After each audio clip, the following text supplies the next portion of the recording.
50 ans de bruit et de fureur, 50 ans d'univers lointain, habité par des peuplades exotiques, 50 ans de Star Trek. Aujourd'hui, Paramount Channel célèbre un demi-siècle d'une franchise à nul autre pareil. Et tout a commencé avec une série dont les premiers extraits furent diffusés sur TF1 dans une émission qui s'appelait Temps X. Et tout de suite, un nom précédé d'un double prénom nous vient à l'esprit, Igor et Grishka Bogdanov. Merci beaucoup d'être avec nous sur ce buzz spécial Star Trek. Merci. Star Trek, et merci évidemment pour nous. C'est absolument merveilleux de retrouver Star Trek ainsi. Et nous, on est heureux de vous retrouver dans vos habits de lumière. Ce sont ceux qu'on portait dans Star Trek, justement, quand on y était. Merci aussi à Pascal Pinto, spécialiste des effets spéciaux, d'être avec nous, et à Patrice Giraud, un autre spécialiste des effets spéciaux. Branché pas mal Star Wars, mais beaucoup Star Trek aussi. Qui aime les effets spéciaux aime Star Wars et Star Trek. Aujourd'hui, on va s'intéresser aux échos qui ont un petit peu comme ça essaimé dans les années qui ont suivi la première diffusion de Star Trek à la télé, et puis ensuite dans les films. Science et fiction. Qu'est-ce que ça donne ? Patrice, j'ai envie de te parler en premier. Qu'est-ce que ça donne Star Trek au niveau science, en vérité, sur ce qui s'est passé ensuite dans les années qui sont suivies? Est-ce que Star Trek, finalement, était précurseur, était visionnaire? Une fois de plus, Star Trek, pourquoi on parle de Star Trek, c'est parce que ça a été un média de masse à la télé. Voilà. Donc ça, pour tout le monde, c'est Star Trek qui a inventé, mais je dirais que c'est la science-fiction en général. Les auteurs, ceux qui écrivent les romans de science-fiction ont des idées et ils disent « Ah, c'est dans le futur ». Et un jour, il y a des gens, des ingénieurs, ils lisent ces romans, ils voient ces films, et puis ils disent ouais, c'est génial, dans Star Trek, ils ont des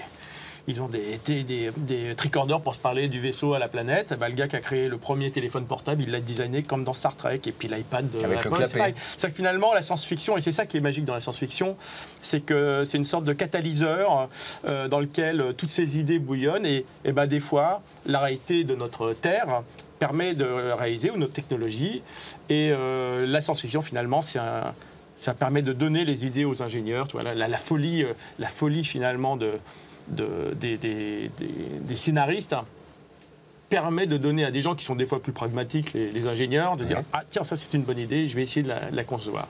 Oui. D'ailleurs, dans ce sens-là, Jules Verne, tu connais certainement cette phrase, a dit la chose suivante, il l'a écrit, il dit « Tout ce que des hommes ont rêvé, d'autres se chargeront de le réaliser un jour ». Ça va exactement dans le sens de ce que tu dis. Et un jour, Léonard Nimoy, qui était en panne de voiture sur le côté du freeway, a sorti son téléphone portable à clapet pour appeler une dépanneuse. Et une ravissante jeune femme s'est arrêtée en voiture à côté de lui en lui disant « Et maintenant, ça marche alors ?» Mais c'est quand même merveilleux de penser que les premiers téléphones portables sont apparus dans la série.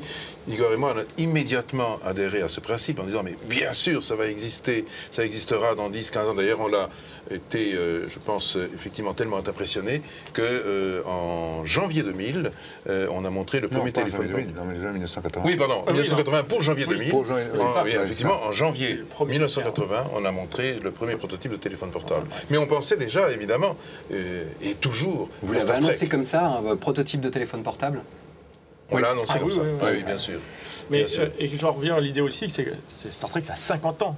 Alors aujourd'hui, on voit des choses dans la série ou dans les films, on ne le voit pas comme de la science-fiction. Or, rien que les portes de Star Trek qui s'ouvrent, à l'époque, il n'y en avait pas. Avec le petit bruit, là. Aujourd'hui, on en a au supermarché. Exactement. À l'époque, on vu, c'est génial, les portes s'ouvrent automatiquement. C'était de la science-fiction, les portes. Voilà. On a vu aussi les premiers écrans plats dans Star Trek. Les premiers écrans plats, voilà. Sima, vous allez me dire si c'est une légende ou si c'est vrai. En 1980, il semblerait que vous parliez déjà d'un réseau mondial que vous appeliez Ethernex. Non, Internex. Internex. Oui, pourquoi? Parce qu'on est parti de l'idée que, carrément, on avait des Apple II que tout le monde a eu au début, c'est-à-dire les premiers ordinateurs, disons, à domicile, à la maison. Et on a eu l'idée de les connecter entre eux. Donc on s'est dit, tiens, ce que nous avons fait chez nous, à notre petite échelle, pour échanger des informations plus rapidement, eh bien, ce sera fait à grande échelle. Donc ce sera un système, disons, interconnecté. Donc on a appelé ça interconnexion. On s'est dit, c'est interconnexion, c'est trop lourd. Interconnex, ça le reste encore, donc on va appeler ça Internex. C'est comme ça que c'est que, disons,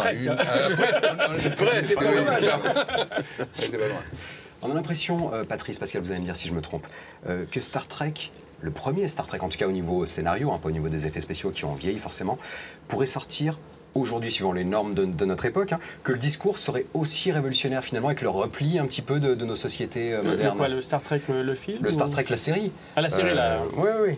Ah bah, Les sociétés modernes se replient un peu sur elles-mêmes. Du coup, le message positif de Star Trek, il a toujours cours. D'autant, on parle que George Lucas a créé Star Wars à une époque difficile de la guerre du Vietnam, mais aujourd'hui, effectivement, nous sommes de nouveau dans une période trouble avec tout ce qui se passe dans nos vies. Et effectivement, c'est pour ça que Star Wars, Star Trek continue. C'est que ça continue. C'est des univers oniriques qui nous font rêver et qui nous permettent un peu de sortir de notre quotidien et de nous amener notamment dans Star Trek, dans notre futur, qui nous donne de l'espoir sur nous-mêmes. Un des grands messages de Star Trek, c'est il ne faut pas avoir peur de l'autre. Il faut partir à la sûr. découverte de l'autre, il faut avoir l'esprit ouvert. Donc c'est quand même toujours une leçon, hélas, malheureusement, très d'actualité, utile. plus que jamais maintenant. Ce qui est vraiment intéressant aussi, c'est la diffusion universelle d'un message. Pascal vient de signaler effectivement cette dissolution de la peur de l'autre, mais l'universalité de Star Trek passe aussi, comme tu l'as dit tout à l'heure, par l'universalité de la science. La science est universelle, c'est le seul, on va dire, commun dénominateur qui permettra à la civilisation de s'arracher à la sombre nuit de la nature et de progresser vers quelque chose qu'on appelle un idéal horizontal, l'horizon étant celui de la paix entre les peuples, de la promotion effectivement de tout ce qui peut être vertueux chez soi et chez l'autre, et l'unification aussi entre les différentes dimensions qui parfois opposent des caractères les uns aux autres, opposent des nations les unes aux autres. Tout cela disparaît. Dans Star Trek, on est dans cette conquête de l'unification, qui est aussi un rêve propre à la science. La science progresse en unifiant des choses qui sont disparates. Justement, pour rebondir sur ça, Grishka, on a l'impression, alors dans Star Trek, il y a la conquête spatiale comme ça, mais est-ce que ça s'est pas arrêté un petit peu, la conquête spatiale aujourd'hui, la vraie conquête spatiale? Je vous pose la question en tant que néophyte. Hein. Oui. En fait, la conquête spatiale marque une pause. Cette pause a été marquée en fait en 86. Nous étions, nous, dans Temps X, Pascal s'en souvient, pratiquement à quelques heures de l'explosion de la navette Challenger. Ça a été un drame qui a évidemment secoué tous les humains qui regardaient avec espoir cet engin spatial monté et qui tout d'un coup ont vu cette sorte de champignon atroce qui a dispersé des éclats de la navette avec les 7 astronautes qui étaient à bord.